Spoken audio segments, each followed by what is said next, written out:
What I'll let you know is we were starting our investigation obviously Tuesday after the incident, and then Thursday we were in a position where 2 days later we had a lot of facts and we're ready to present those facts. I am the custodian of that information and could release them at that point.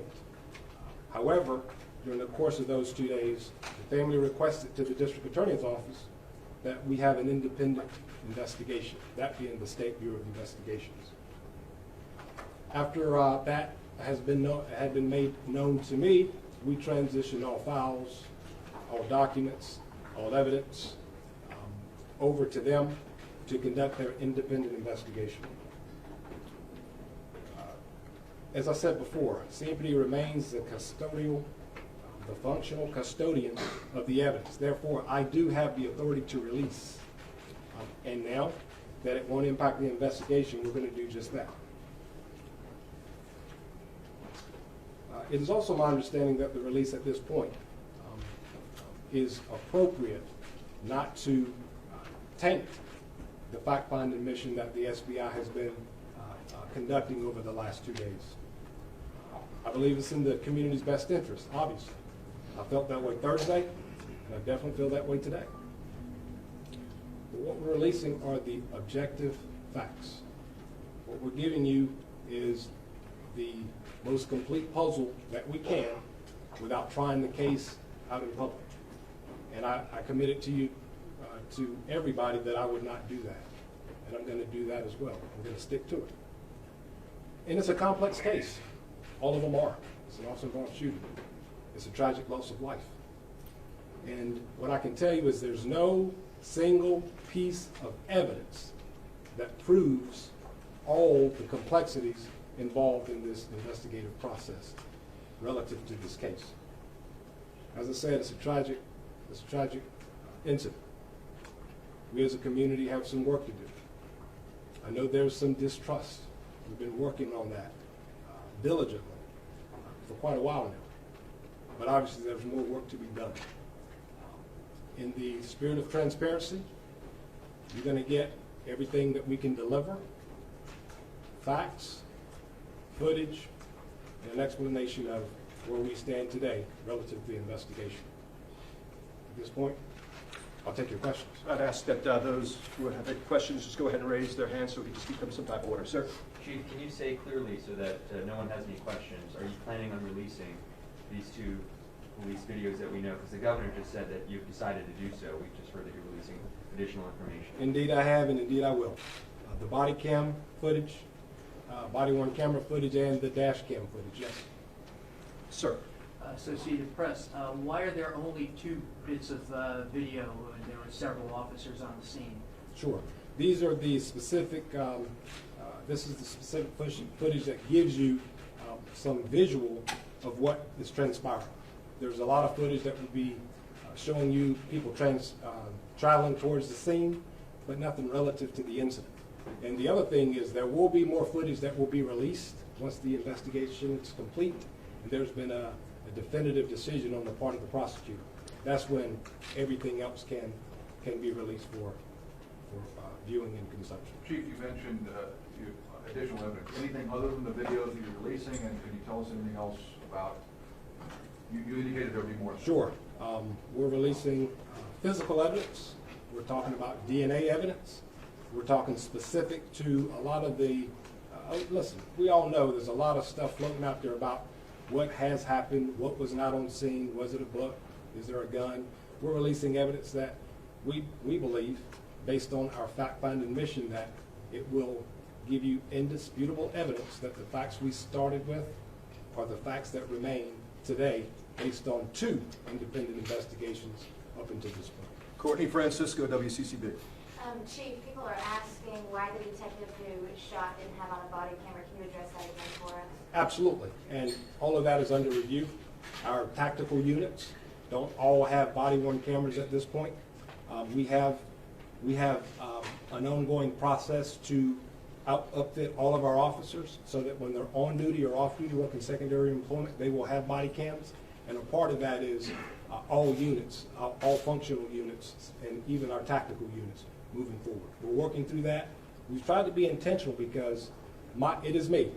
My concern is showing tactics and locations of officers who are doing a lot of the high-risk encounters. But the counter to that is why we're here today. Unfortunately, I have to do everything I can to protect our people, even if it doesn't feel good. Chief, you alluded to this during your comments, but I wanted to be exactly clear. Yes. Yesterday, you seemed to suggest that it might be a while. You didn't say exactly when before this might be released. What exactly changed? What exactly changed is what I need is confirmation that when I release what I'm going to release,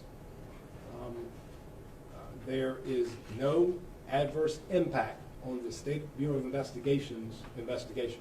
And I have that assurance now. I did not have that assurance. And just a quick follow-up. So does that mean that the State Bureau of Investigation, they signed off on it once you spoke with them yesterday? They were okay with this?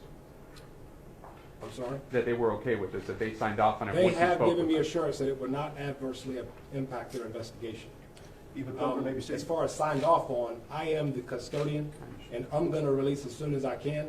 All I needed to know is, will it impact the integrity of the investigation? They said no, so we're here today giving you everything that we can distribute at this point. Chief, you've seen the video, obviously. Are you concerned at putting this video out in the public, what the reaction is going to be now that people can make their own decision about this video as well?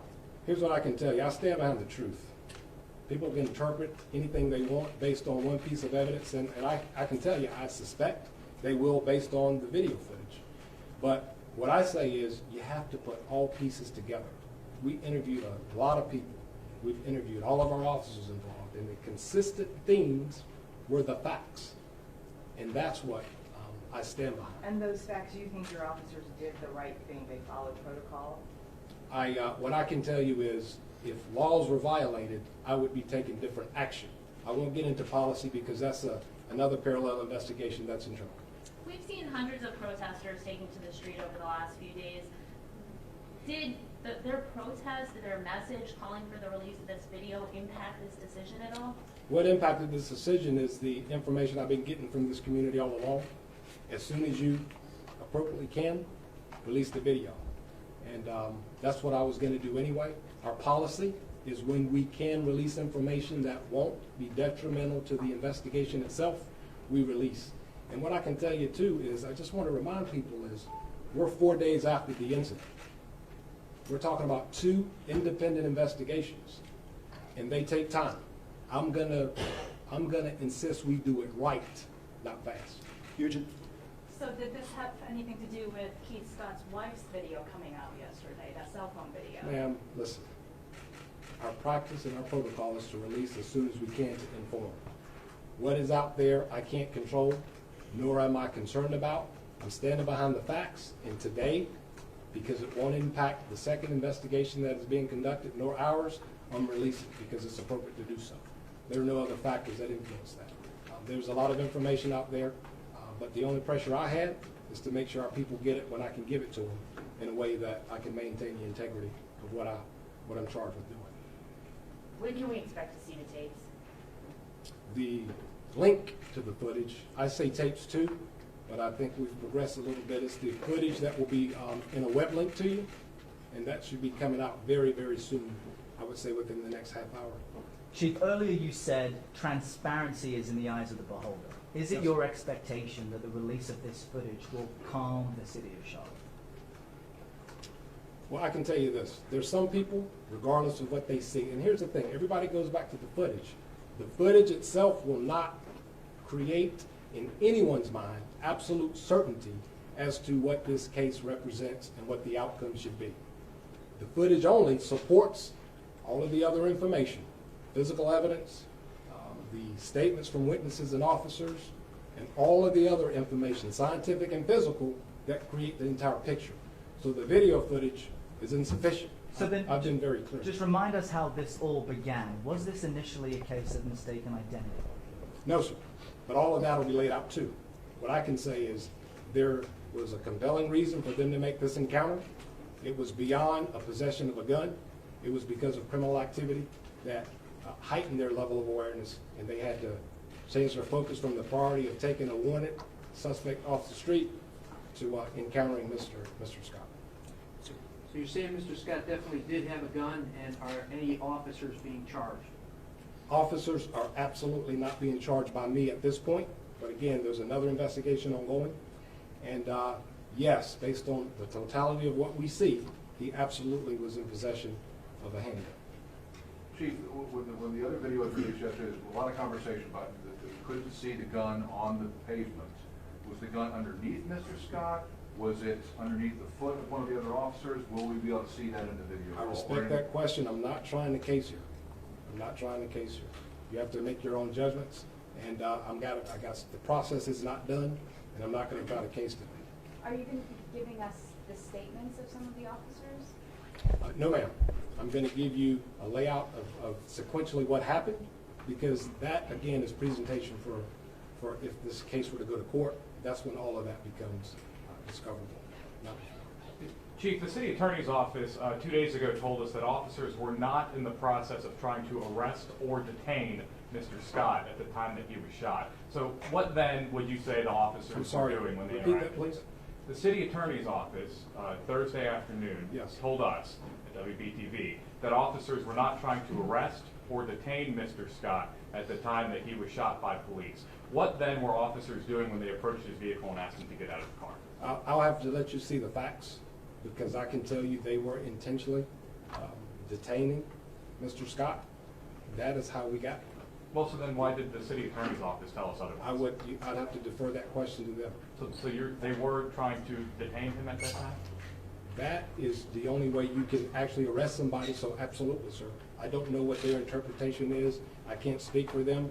I don't have a law degree, but they'll have to address any concerns you have relative to what they've said.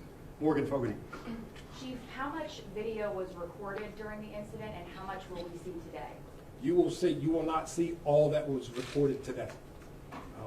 You will see what is pertinent, specifically where it starts and where it ends up with the end of the shooting, to be quite frank. Do you have about a time frame what that? I do not, because it's two different videos, but we're releasing everything through that point. And the reason we're doing that is the rest of it is, again, is going to be coming out as the process ends, not during the investigation. Sorry. Chief, sources have told us when you talked about the DNA, was Mr. Scott's DNA recovered on the firearm? And since today is a new day, I'll ask you again, was it lawful for him to possess the firearm? It was not lawful, given the circumstances, but what I can tell you is, the reason I say that is, what I'll say is there was a crime that he had committed that caused the encounter, and then the gun exacerbated that situation. So, and you'll see. Go ahead. I'm sorry. Let me let you. so previous to the incident, Yes. was it lawful for him to possess that weapon? Previous- Or did you say during the incident it became unlawful? Okay. Here's what I'll tell you. And again, I'm trying to be transparent. The reason for the encounter is because laws were broken, and the possession of a weapon with that law violation caused the officers to escalate their attention onto him. They were specifically looking for somebody wanted. That's why they were there. And to be quite honest with you, what I'm going to tell you is there's marijuana there that they weren't focused on, and they saw him with it until a gun was produced. And you'll see all of that. I don't want to get into it. I want you to read it for yourself so you can see specifically why I say the facts are the facts and they will not change. Chief, it's unfortunate, whether we see the video or not, people have made up their minds. Yes, sir. It's pretty split. I want you to address the sentiment that these two competing narratives, one from the Scott family, one from the police, he didn't have a gun, he had a book, he had a gun. What's it like to put out facts as a police chief and have people still not believe what the police are saying here in the city of Charlotte? It's like, it depends, because I can tell you the vast majority of people I'm hearing about wanted this day to get here just as badly as I did. They want to see the factual, objective facts, and that's what we're presenting. So it's disappointing and it's a little frustrating that you can't release more, but I'm not going to sacrifice the integrity of investigation because I'm not a patient person. But how does that feel? It's disappointing, but it's part of what we do. A lot of what these officers who put their lives on the line every day have to deal with is there's some people who won't appreciate it, regardless of whether or not they're doing what they should be or not. And when the family and the family's attorney continues to say that he was unarmed, that they don't see a gun, we spoke to a coalition of clergy earlier today that said they saw black gloves, that they didn't see a gun. All I say is I stand by the facts. I'm not going to debate it. I'm not going to try the case. That's not my role. Facts speak for themselves. Chief, a second ago you said that Mr. Scott produced a firearm. Did he make any motion to point that gun at the officer saying, can we see that in the video? I've already talked about that. There is no definitive visual evidence that he had a gun in his hand. You can see something in the hand, and that he pointed it at an officer. That I did not visually see in the video.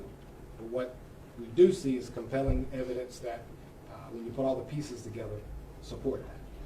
Chief, you indicated that you're going to release a portion of the video and that the rest of the videos will be released later. But on October 1st, the law changes here, and you won't be allowed under law to release the video. So is it accurate that you will be releasing the video before October 1st? You're right, I misspoke.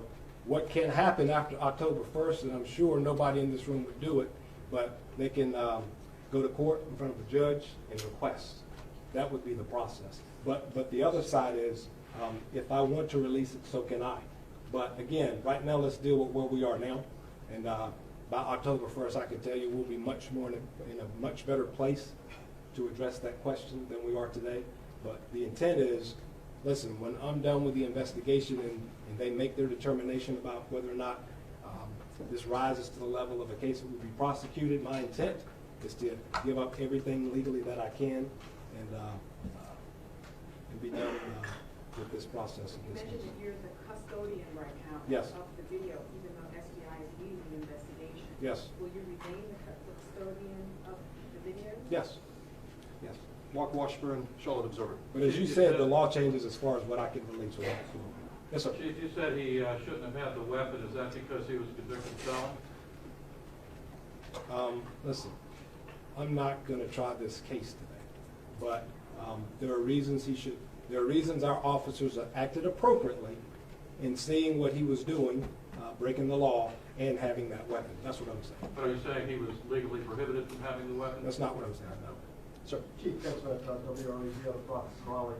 What crimes did he commit? Yeah, I don't think you've said what crimes he actually committed. Well, one of which is possessing marijuana. That's what I said. But when you're in possession of marijuana and then you have a gun, that's a public safety issue that our officers will going to address. Sir. Chief, was the marijuana possession the only thing that drew your officer's attention to Mr. Scott? No. What I said was that was the first thing they saw, but that was not the priority. They were still focused on apprehending the suspect. When they see the weapon and they see the marijuana, they say, uh-oh, this is a safety issue for us and the public. We need to address this before we try to serve a warrant. Courtney. So are you saying he was smoking marijuana and was the gun registered in his name? I did not say any of that. I said he was in possession of How marijuana. did they see it is what I'm asking. They were conducting surveillance, trying to serve a warrant. I'm sorry. Conducting surveillance, trying to serve a warrant. They see, and their car is closely parked, and they look in the car and they see the marijuana. They don't act. They see the gun and they think they need to. Sir, back. How many witnesses saw the incident, and have you interviewed them all? We've interviewed all available witnesses that would talk to us. I don't know what that specific number is, but we can find out. Even if the police insist there was a gun, why was a shoot to kill? Why was the man actually killed, even if he's in possession of a gun? And why does this keep happening across the United States? Okay. The first question, why do we shoot to kill? We don't. We shoot to stop the aggressive act that justifies our use of lethal force. Our shooting is to stop the aggressive act or the imminent threat of such act. That's why we shoot. What happens across the country, I can't control. I wish I could have controlled this incident right here at home. But after these incidents, people, different police forces have said things are going to change in the United States. We're going to look into this. There's going to be reforms, but it keeps happening. I'm not telling you what's going to change in the country. I'm just telling you that the engagement opportunities and the work we're doing and will continue to do here to impact the level of trust. The outcomes of shooting, sir, I wish I could control, but I can't. But Chief, to follow up on that, you began by saying your thoughts and prayers are with the Scott family. Yes, sir. Can you assure his 7 children and his wife that every effort was made to avoid using lethal force? Sir, what I can tell you is this. at every encounter, people can make a decision, right, to follow lawful, loud, verbal commands and prevent some things like this. That's what I can tell you. Can I give assurances to anyone of hypotheticals? No, sir. I wish I could. No, but in this case, to his family, can you confidently say every effort was made to avoid legal force? As I can tell you, they were reacting to what they saw, and they have a duty to do so. So in the encounter, they perceive an imminent lethal threat by a handgun, and they react to that. That's what I can tell you. Listen, we're going to take two more. This young lady over here hasn't gotten one.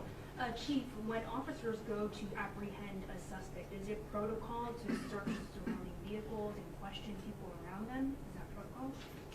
I'm sorry, When officers go to apprehend a suspect, yes. When they get there, is it protocol to search surrounding vehicles and other people that are around the area?